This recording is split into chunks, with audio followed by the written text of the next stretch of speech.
Hi hello friends, welcome to ATM cinema. Hey Balwant movie review. ఈ వీడియోని ఒక like చేసి కొత్తగా వచ్చిన వాళ్ళైతే మన ఛానల్ని సబ్స్క్రైబ్ చేసుకోండి ఫ్రెండ్స్. మూవీ రన్ టైం వచ్చేసి 2 hours 15 minutes ఉంది. మూవీలో సినిమాటోగ్రఫీ అండ్ బ్యాక్గ్రౌండ్ మ్యూజిక్ బాగుంది. క్యారెక్టర్స్ ని బాగా రాసుకున్నారు. మూవీలో కామెడీ సీన్స్ అయితే వర్క్ అయ్యింది ఫ్రెండ్స్. బేసిక్ స్టోరీ లైన్ ఏంటంటే కృష్ణ ఫాదర్ కి ఒక బిజినెస్ ఉంటుంది. ఆ బిజినెస్ ని కృష్ణ చూసుకోవాలని చిన్నప్పటి నుండి అనుకుంటాడు. ఇంతకీ ఆ బిజినెస్ ఏంటి, ఆ బిజినెస్ గురించి తెలిసాక కృష్ణ ఏం చేశాడనేదే బేసిక్ స్టోరీ లైన్. మూవీలో అందరి యాక్టింగ్ బాగుంది, రైటింగ్ బాగుంది, కానీ సెకండ్ హాఫ్ లో కొంచెం కన్వీనియంట్ గా రాసుకున్నారనిపించింది.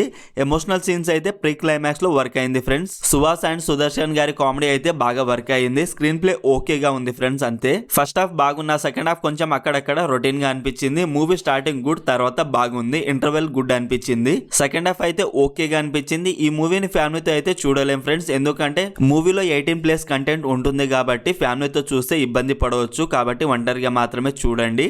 ఓవరాల్ ఈ మూవీ నాకైతే ఒక్కసారి టైం పాస్ కి హ్యాపీగా చూడొచ్చు అనిపించింది. మరి మీరు ఈ మూవీ చూసుంటే మీకు ఎలా అనిపించిందో కామెంట్ చేయండి ఫ్రెండ్స్. అలాగే మన ఏటీఎం ఛానల్ కి సంబంధించిన వాట్సాప్ కమ్యూనిటీ గ్రూప్ అయితే ఉంది ఫ్రెండ్స్. అందులో new OTT movies release date and new movies update కూడా ఇస్తున్నాను. ప్లీజ్ చెక్ చేయండి. లింక్ బయోలో అండ్ కామెంట్ లో పిన్ చేశాను. ప్లీజ్ ఫాలో అవ్వండి. ఈ మూవీ స్ట్రీమింగ్ ఆన్ G5. మరిన్ని మూవీ రివ్యూల కోసం మన ఛానల్ ని సబ్స్క్రైబ్ చేసి బెల్ ఐకాన్ ఆన్ లో పెట్టుకోండి. Thank you.